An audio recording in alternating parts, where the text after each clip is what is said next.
Hello students, आज का हमारा टॉपिक है लेमार्कवाद, लेमार्किज्म। यह विकास इवोल्यूशन के अंतर्गत इम्पॉर्टेंट टॉपिक है।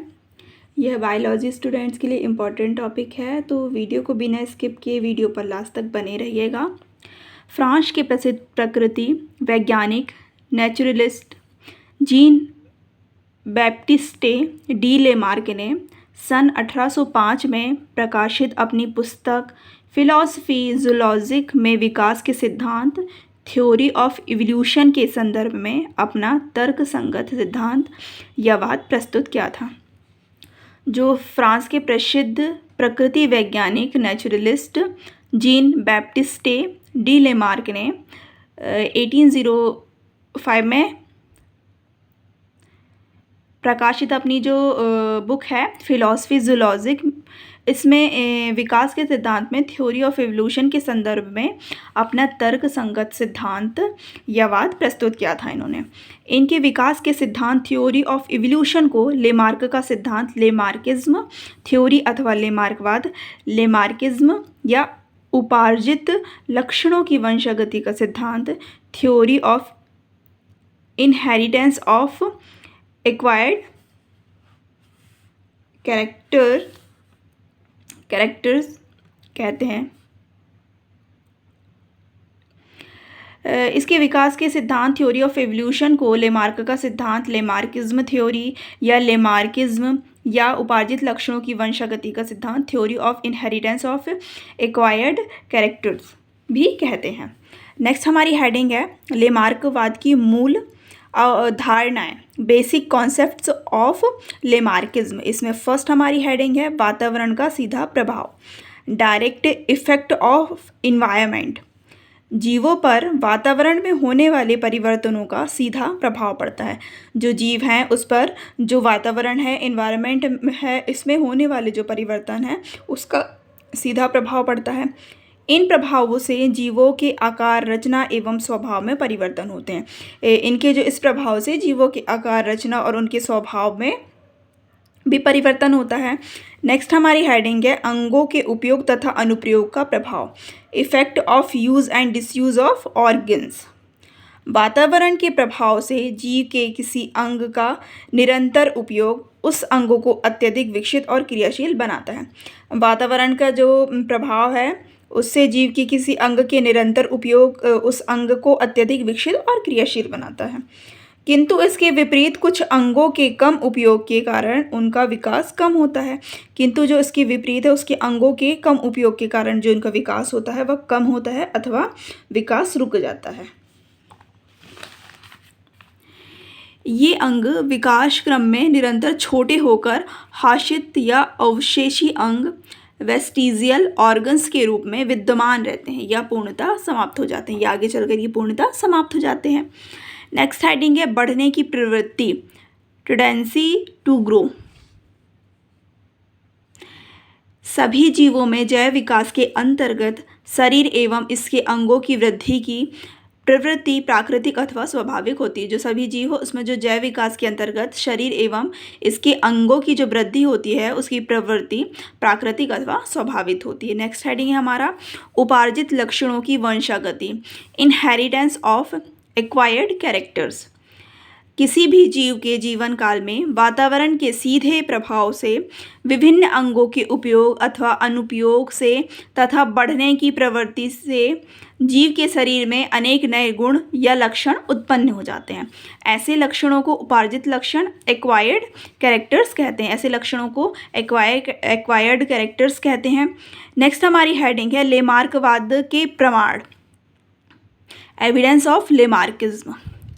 लेमार्क ने अपने जैव विकास के सिद्धांत को समझाने अथवा उसकी व्याख्या के समर्थन में जो उदाहरण प्रस्तुत किए हैं वो निम्न हैं, जिसमें फर्स्ट हम एग्जाम्पल देखेंगे जिराफ की लंबी गर्दन, लॉन्ग नेक ऑफ जिराफ।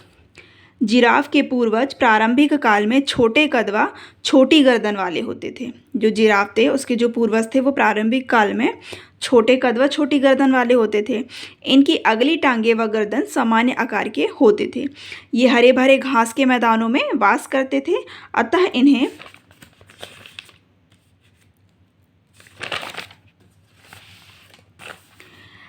पर्याप्त मात्रा में हरी पत्तियाँ, हरी घास आदि खाद्य पदार्थ सरलता से उपलब्ध हो जाते थे।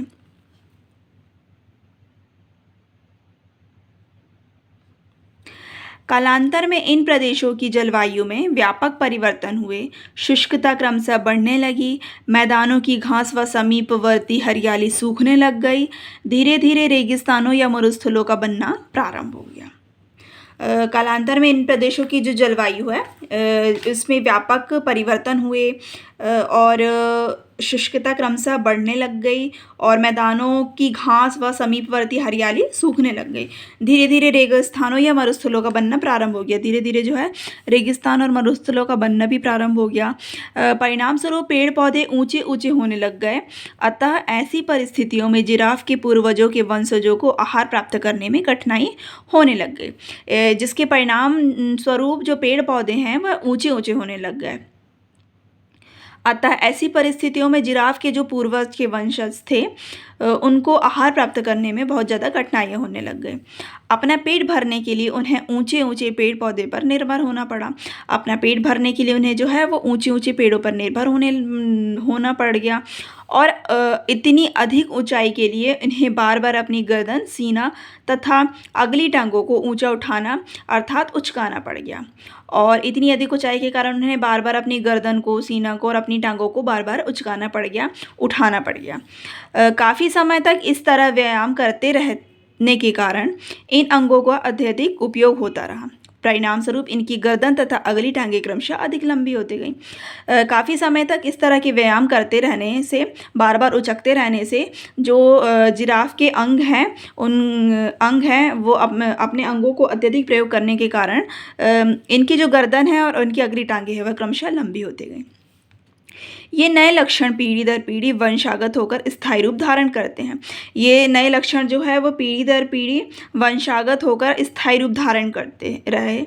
आधुनिक जिराफ अफ्रीका के रेगिस्तानों में पाया जाता है। जो आधुनिक जिराफ है वह अफ्रीका के रेगिस्तानों में पाया जाता है और ऊंचे ऊंचे पेड़ पौधों से अपना भोजन ग्रहण करता है और ऊंचे ऊंचे जो पेड़ पौधे हैं उनसे अपना भोजन भी ग्रहण करता है। सेकेंड हम हेडिंग देखेंगे, एग्जाम्पल देखेंगे, सर्प की टांगों का विलुप्त होना। एक्सटिनेशन ऑफ स्नैक लेग्स। लेमार्क ने अंगों के अनुपयोग के प्रभाव को सर्पों, स्नैक्स का उदाहरण देकर प्रस्तुत किया। सांपों का लंबा व पतला शरीर तथा पादों के अभाव के कारण वातावरण पर प्रभाव ही है। लेमार्क का विश्वास था कि सर्पों के पूर्वजों को घनी झाड़ियों तथा बिलों में घुसने व निकलने के लिए चौड़ा पाद युक्त शरीर असुविधाजनक होता था। लेमार्क का विश्वास था कि सर्पों के जो पूर्वज थे उनको घनी झाड़ियों तथा बिलों में घुसने के लिए और निकलने के लिए चौड़े पैर युक्त शरीर असुविधाजनक होता था। इनके पूर्वजों ने पादों का उपयोग छोड़कर रेंगने की आदत डाली। इनके जो पूर्वज थे उन्होंने अपने पैरों का उपयोग ना करते हुए रेंगने की आदत डाल ली और रेंगने लग गए। ऐसे जीवन यापन में पाद क्रमशः अनुपयोगी होते गए और वंशागत होते होते पूर्णतः विलुप्त हो गए। ऐसा जीवन यापन करने में जो उनके पैर थे वह क्रमशः अनुपयोगी होते गए, मतलब उनका कोई यूज़ ही नहीं था और वंशागत होते होते वह पूर्णतः विलुप्त हो गए और उनका वंश बढ़ते बढ़ते जो वह आगे चलकर पूर्ण रूप से विलुप्त हो गए। कुछ जातियों में अवशेषी संरचनाओं के रूप में इनके अवशेष विद्यमान है। कुछ जो जातियाँ उसमें अवशेषी इनके जो अवशेष हैं वह विद्यमान है।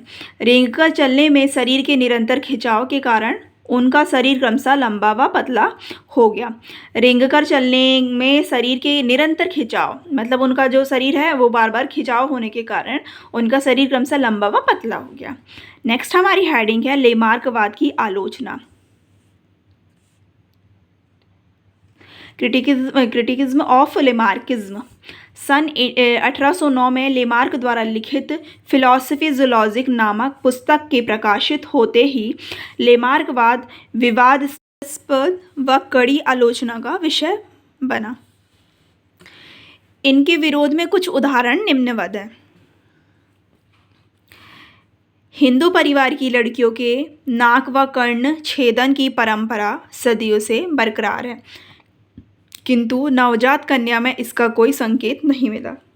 जो हिंदू परिवार की लड़कियां हैं उनमें नाक व कान छेदन की परंपरा सदियों से चली आ रही है, किंतु जो नवजात कन्या है इनका कोई संकेत इनमें नहीं मिला है। सेकेंड पॉइंट है, गायक या संगीतकारों की बेमिसाल निपुणता के बाद भी ये अर्जित गुण वंशागति द्वारा इनके बच्चों में नहीं पहुंचते हैं, अर्थात इनके बच्चे इन गुणों से लाभान्वित होकर स्वतः कलाकार नहीं बन पाते हैं।